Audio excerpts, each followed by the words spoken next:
لویه بدترینه فتنه دا ټچ موبایل دی. دیو جن سکولونو کې کالجونو کې مدرسو کې هر هلک چې داخله لي اول به هغه خپل موبایل تاله کوي، ځکه دا څیزه د ډېرو فتنو شکار خلک ګرځوي، وخت ضایع کوي، عمر ضایع کوي، نظر خرابوي، فحاشي او عریاني خوري، بل طرف ته باطل پرسته مولیان پې لګیا دي، شرک او بدعات پې خوري. نو دام یو ډېره بدترینه فتنه ده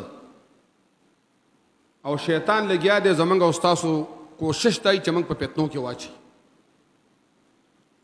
قرآن کریم کې الله رب العالمین د فتنې ډېر عام تعبیر کړی دی چې الله فرمای انما اموالکم واولادکم فتنه. دا خپل مالونه او دا خپل بچي دام ګوره کله کله ستا لپاره بدترینه فتنه جوړه شي چې په مال باندې به ګناه کې، سود به پکې، زنا به پکې، حرام به پکې، یا دا بچی د بچو دپاره به ځان اور تاچې. نو یو به موږ او تاسو د الله نه دعاګانې غواړو چې الله موږ او تاسو د فتنو نه بچو ساتي. پاکستان کې ډلهبازي، فرقواریت، تنظیمونه دا یو ډېره بدترینه فتنه ده. مسلمانان ډلې ډلې د یو بل وینه کوي، د یو بل غیبت کوي، په یو بل باندې گزار کوي، یو بل جلونو تاچوي، ولا او برای د ډلې او د تنظیم دپاره ده. او دی وجه نه رسول الله صلی الله علیه وسلم حذیفه ته ډېرې د خیر خبرې کړې وي رضی الله تعالی عنه ته.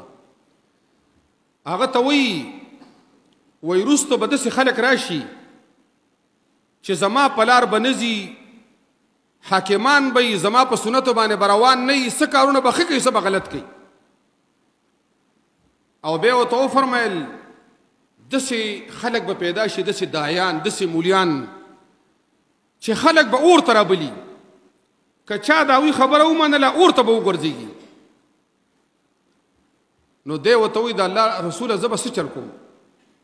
وایي که د مسلمانانو یو لوی جماعتي اسلامي حکومت هغې کې شامل شه، که دغه د اسلام مسلمانانو حکومت او جماعت نه وي نو بیا د هرې ډلې نه ځان وساته، چېرته د ونې لاندې پاڼې خوره خو د دې فتنو نه به ځان لرې وساتې. د بخاري شریف یو حدیثو مخکې په دې موږ نه پوهېدو، خو چې دا عمر سیوا شي قدرتي غوندې کار بیا به دا مازغ کولی شي.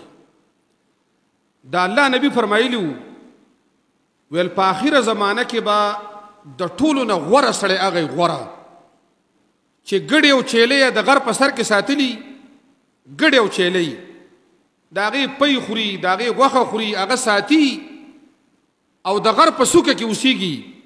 یفر بدینه من الفتن، هغه د بارانونو ځای ته تللی، هغه غرونو ته تللی او خپل دین د فتنو نه بچ کوي. دقه سړی به په ټولو کې غوره انساني، د هغه به غوره معلم دی.